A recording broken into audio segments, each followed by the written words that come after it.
saying that speaking the truth about Jesus, it's by the power of your testimony how it can transform people's lives. And it's basically by speaking out what God has done in our lives and how it can affect other people's lives when they're on the journey from whatever they're struggling with. So testimonies are so powerful and they're so encouraging. And sometimes I give my testimony and I think, I don't really know who this landing on, but God knows. God knows who needs to hear a certain part of your testimony. It might just be one line, it might be the whole thing. God knows who needs to hear it, even when we don't understand. So testimonies, I'm struggling to say the word. It's just so powerful. I love it when people come and share their testimonies, and we're honoured tonight to have Ste. I met Ste about a year ago, maybe, in Kipax. I turned up at her, Jade and I rocked up at this, we just rocked up at this lady's house, we didn't know her, and she was having a Bible study, and we just went, and she's such an amazing lady, and she's just welcomed us, it was like we'd known her forever, and we went in and you were there. And Ste actually prophesied over Jade, which we won't go into tonight, but it was a really powerful prophecy. So that's how Ste and I met, and then you felt called to come to our Father's house. So I've already heard part of Steve's testimony, which is amazing. So we're not sure if it's going to be in one part or two parts, but if he needs some extra time, we can give him another slot in a few weeks' time. So delighted for you to come and share with us. You okay with us filming? Yeah. What we do is we film if people give us permission. We film to put it on our YouTube channel. If they're not happy with that, that's fine. We don't film it, and then we turn that off when it's shared that time. So do you want this or do you want mine? Whichever you prefer. Yeah, let's give them a clap.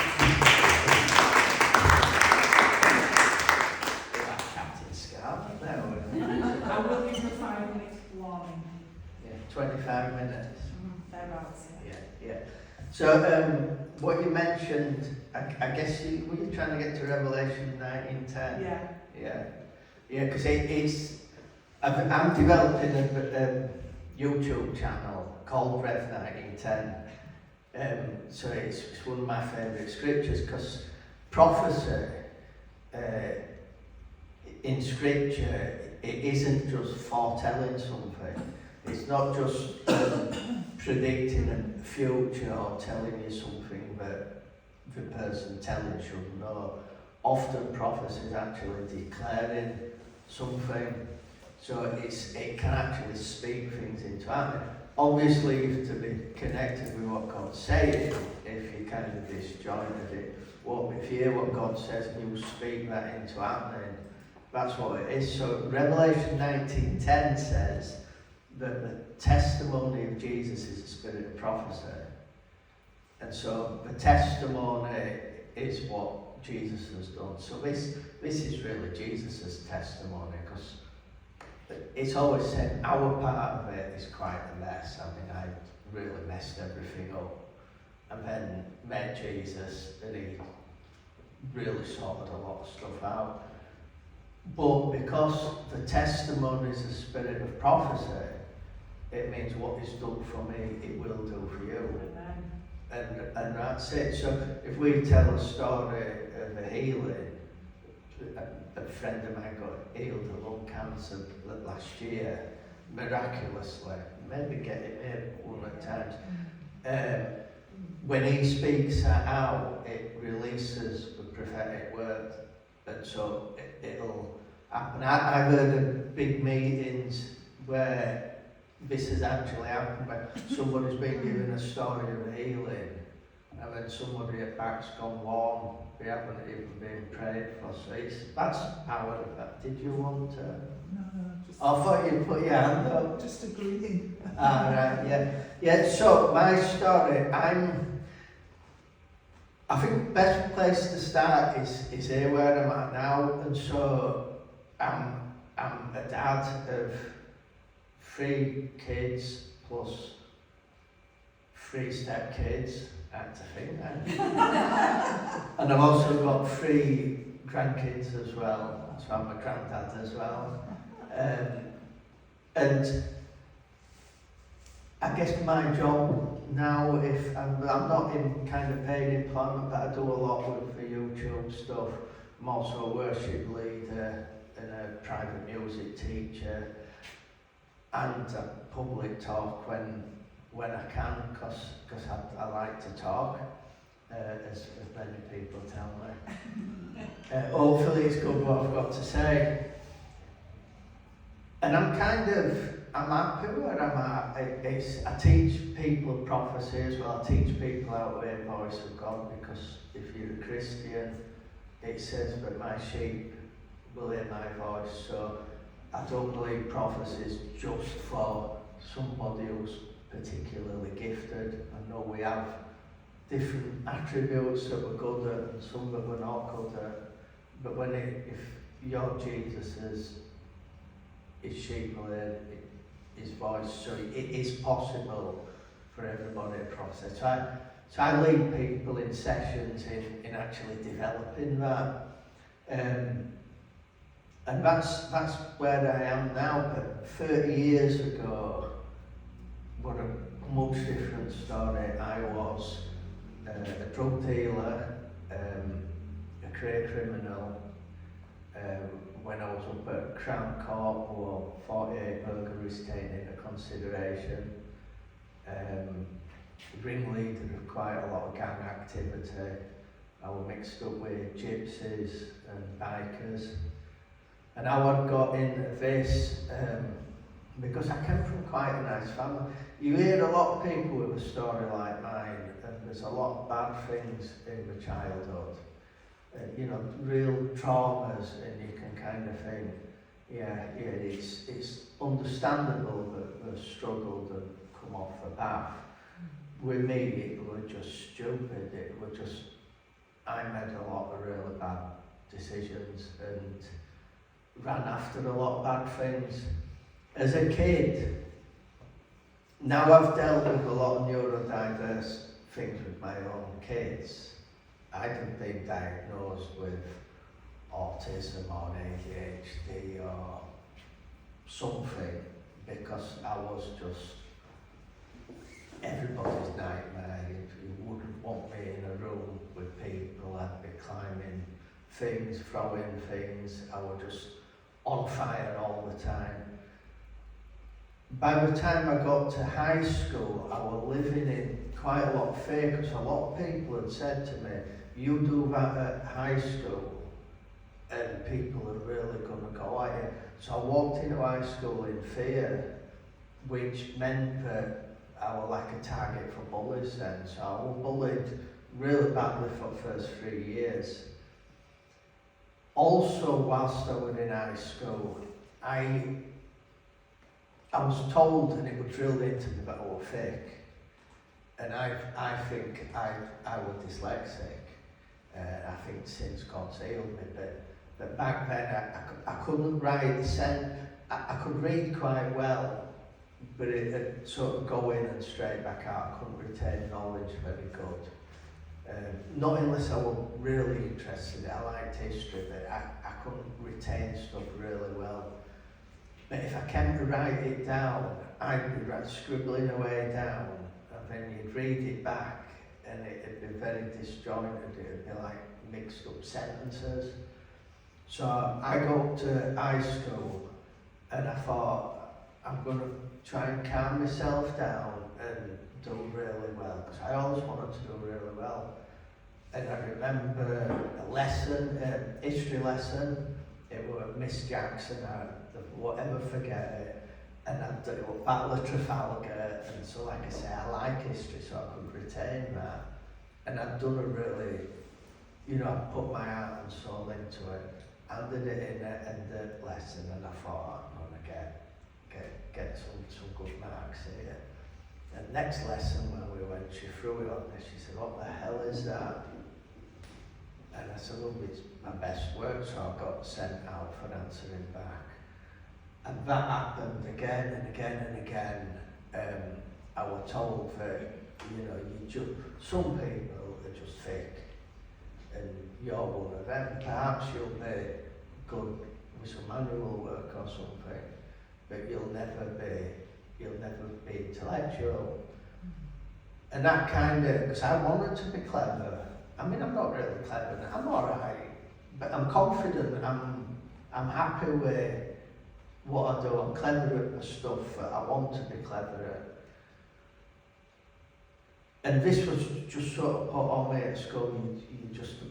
You think, you know. But so gradually my behaviour started slipping back into old patterns. But I was still getting bullied a lot.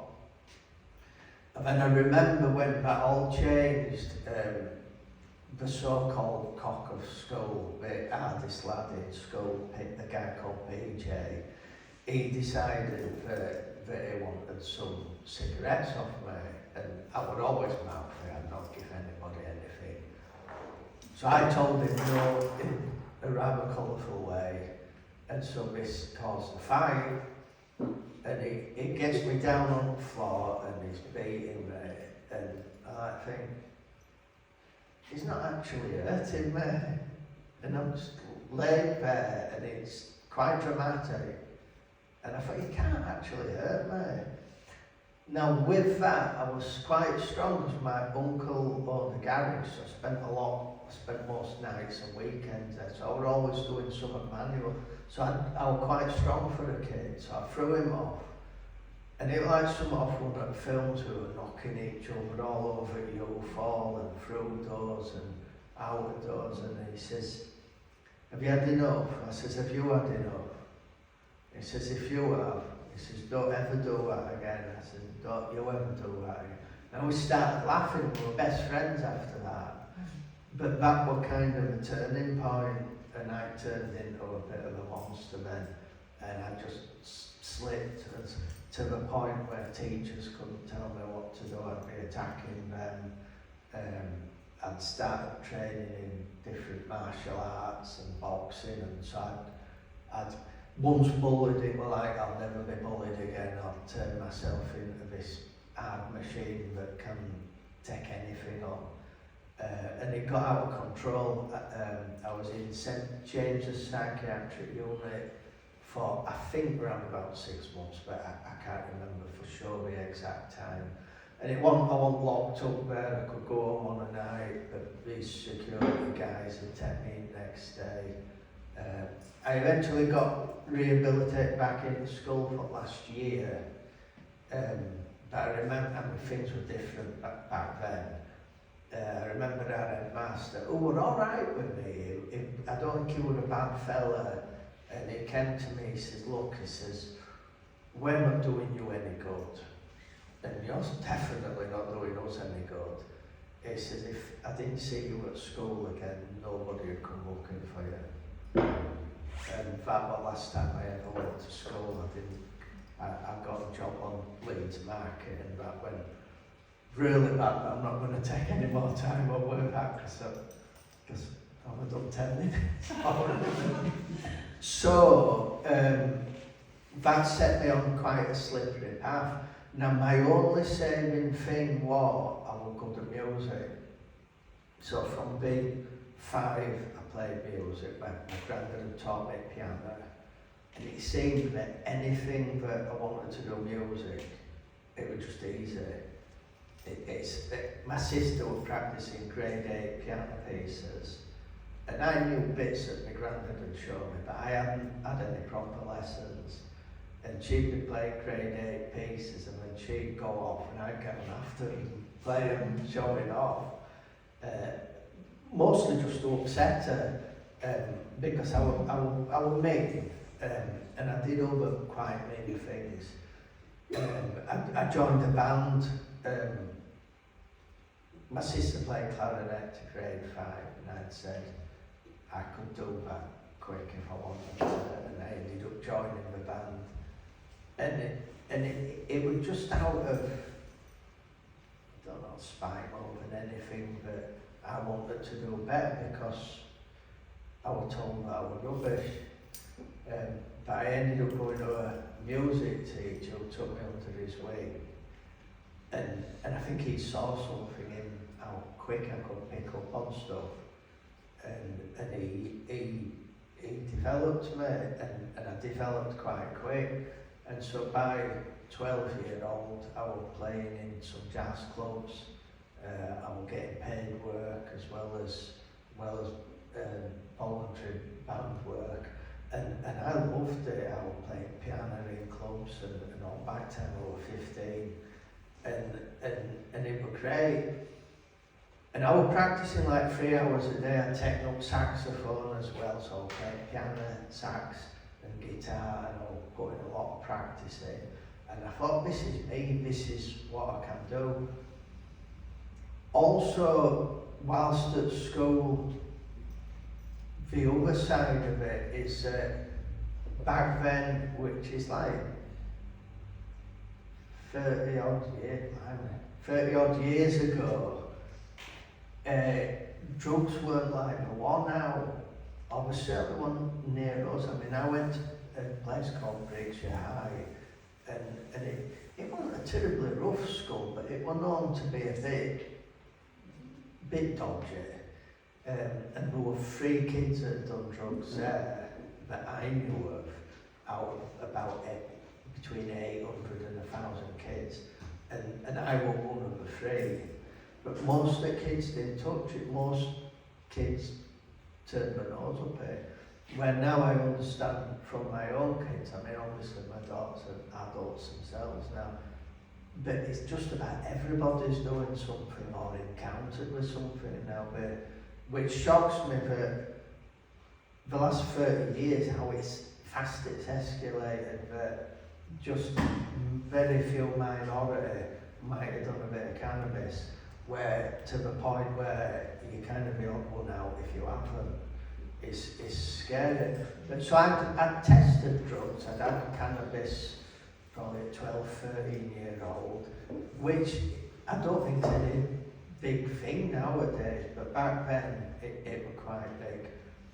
I also, one of the bands I had practiced in a pub in Castleford called Lion, which was a biker club, so I knew all the bikers in there, and so I'd got some different interesting substances off them from time to time. So I knew drugs, but only kind of dipping my feet in water. But then, as I'm developing in music, this thought came over my head. Because I knew I was getting paid quite a lot of money to play, so I must have been alright. And I thought, I'm doing all this practice just to be better than everybody else. Most people aren't even bothered, because if they want, they play themselves. And it was like, because I was running on pride, I was just trying to be better than everyone. And this kind of cloud of depression just fell on me. It was like, that's a waste of time. So even what I'm good, it's a waste of time. And I couldn't shake the feeling, and it was getting worse. This developed over quite a period of time, a year or so, that it was just gradually crushing me. And I knew, I mean, anybody who's been involved in drugs or heavy drinking, you know that, and I always say this, but it works. Only short term, but it works. It takes that horrible feeling away. It numbs it, doesn't it? Or it gives you a buzz for, like, where you're happy all of a sudden, and it's like we're not thinking further down. But so it was working, and I thought, oh, this is my thing. So I plummeted into this world of drugs and small-time dealing. I got involved with some gypsies, and we were doing a lot of burglaries, a lot of robberies, and car thefts, and we got quite a lot of things going off in criminal. It was still small-ish stuff, but it was going on. And then somebody got caught, so we ended up at Crown Court. Now I think God was even in this. Now you've got to imagine, I'd got purple and black dreadlocks then, walked about in leathers, and I'd got you know, the swagger that I owned everything and could hurt anybody that messed with me. So I got that going off, and I was good. I could present a really nasty hard front that most people wouldn't confront. Some would, but most wouldn't. But inside I was destroyed, and I knew I was a mess. I wasn't as hard as I made out to be, and it was just a brittle shell that if I shouted and looked hard enough, you wouldn't touch, so it wouldn't break. That kind of going on. And up in Crown Court, the barrister says you're looking between 3 and 5 years for one, especially when you're down as wing leader. And I was last to be sentenced. All other guys got 3.5 years, and I got 240 hours community service and £150 fine. And and when I look back now, I have no idea how I really got away with that like that, except God intervened. And I think God intervened because I wasn't as hard as I made out to be. And I don't think I could have made prison. I think it would have really destroyed my prison. I've had some small times, some small lockups, and I couldn't cope with that, you know, my liberty being taken. So I don't think I'd have coped well with prison. So I think God rescued me from it even back then, a few years before I gave my life. So, after that, I settled down a little bit and things were quite smooth. I had to pull a thing to get back to my mum and dad's, which is a long story. And now so I had to get back to my mum and dad's, so I did this thing that helped me get back there because my mum got right strict with me. So I eventually then got involved with some more guys that were Roman gypsies and some Hells Angel bikers that were more connected. I ended up going deeper into drug world and things really escalated. I kind of cutting a load out to get to like the main bit now. As I'm sort of walking that world, I was doing a drug deal, it was a big bag of MDMA that I was selling that night, and I'd arranged to meet this guy in a pub called Angel Inn, which is not there now, we pulled it down. And I walked in, he didn't turn up, but there was another guy there that I dealt cannabis that I knew, and he was sat with another fella, and this fella just saw through me, and he could see that the mess I was, and I'm trying to act all big, and he just said to me, "It can be different." I goes, "Oh yeah, how?" He says, "With Jesus." So I just laughed at him, walked away, and you know what Christians are like, they don't give up things, follows me, and he tells me all about Jesus. He says that Jesus is God, and Jesus is this all powerful, he's created everything, and he's got all this love for you, and all these amazing promises for you. You can be part of the royal priesthood, and it won't take all of the storms away, but he'll always walk with you, and all these amazing things that we hear in church. And he says, if I could prove it, would you go with it? I says, yeah, 110%. I said, but you can't prove it because it's not true. It's fiction, it's for kids, it's nativity and Easter thing for kids. And even if it wasn't, you can't prove it because you're not God. And I tried to escape. But he followed me and he says, Challenger, you ask God to show you and see what happens. just say, if you're real, show me. He said, when you're on your own tonight, and you've not to lose. And so I said I would, but I wasn't sure whether I would. In them times, I was on 0.5 of amphetamine every day, just because the gangs that I were involved with, we were bringing the stuff in, so I had it on tap, it didn't cost me anything. And it seemed to help me keep going it per month, so I was on 0.5 a day. I was always smoking cannabis, I used to binge on just about everything on the weekend. So I'm quite a big taker. And as I got home that night, I was back at my mum and dad's, and I thought it might trigger the trip, asking. But so I thought, and you never know. So I says, God, if you're real, show me.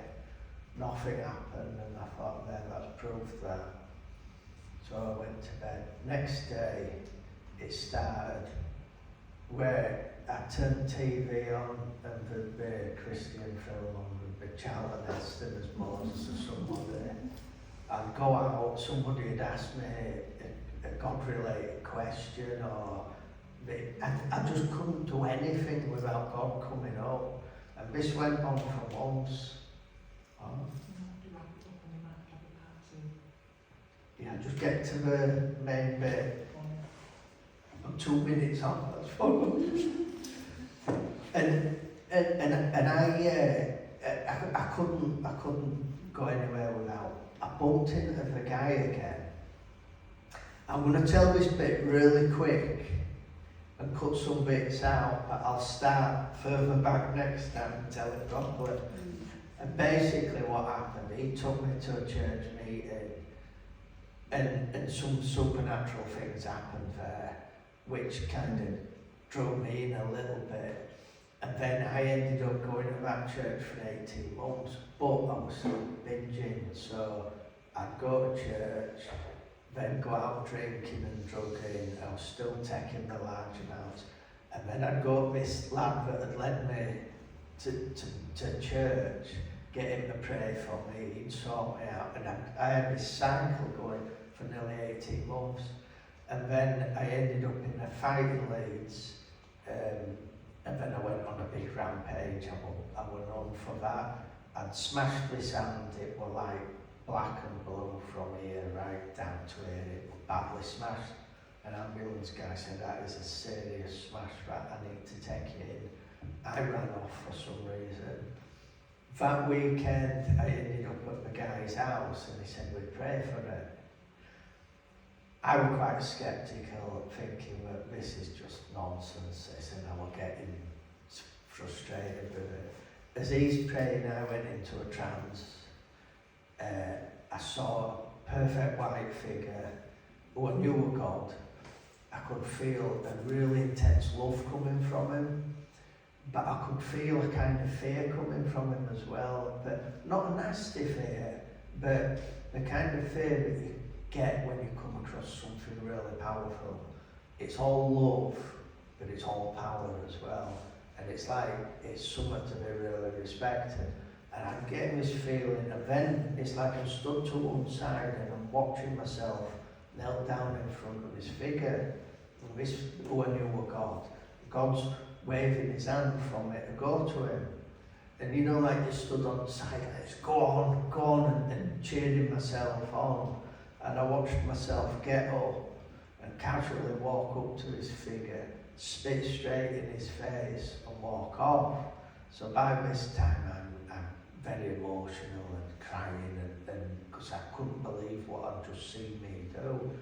And I was getting the understanding straight away, that's what I've been doing for 18 months, where I would go in and then this cycle. But then what made it a million times worse is while I'd spat in his face and walked off, God never changed his posture, and he's still waiting for me to come back. And I couldn't compute that, but how can you spit in God's face and him not destroy you, let alone still call you back? So I've never properly processed that. the only way we can say is that's God's love, isn't it? But that's still not really understanding it, is it? It's just, we can't understand that level of depth. So that was that. I came out of it and the guys are freaking out by this time because they'd watched my hand go back down to normal and colour change and swelling go down, and it was fine after that.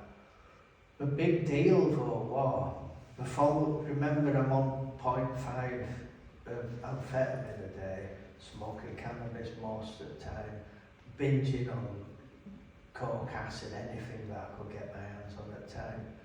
The following week I'd gone down to Light just to meet a friend, nothing heavy going off, just two guys having a beer, and I'm stood at bar and this guy said to me, I've got half ounce block if you want it, which is when we used to do resin, cannabis resin. And I just said, oh, I'm not into that sort of stuff anymore, mate. Carried on talking for about 10 minutes. Before penny dropped, I'd had nothing all week. It was like on the healing and the vision thing going off, it was like God had really sneakily grabbed all of it and it went. And I was also a bit of an adrenaline junkie. I loved doing jobs.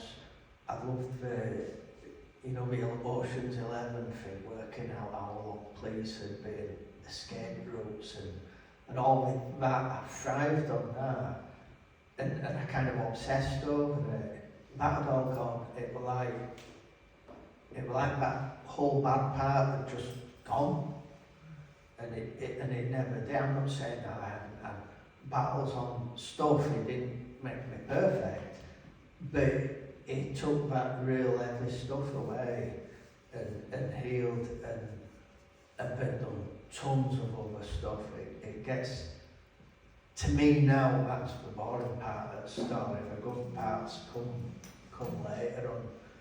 Because it doesn't stop there. God's got such a lot for us, but the stuff, and for all of us, it ain't just somebody who's been really bad, but God's transformed. The promises that are in Scripture for us all. But I guess I should stop there, shouldn't I? I preach a never-ending gospel.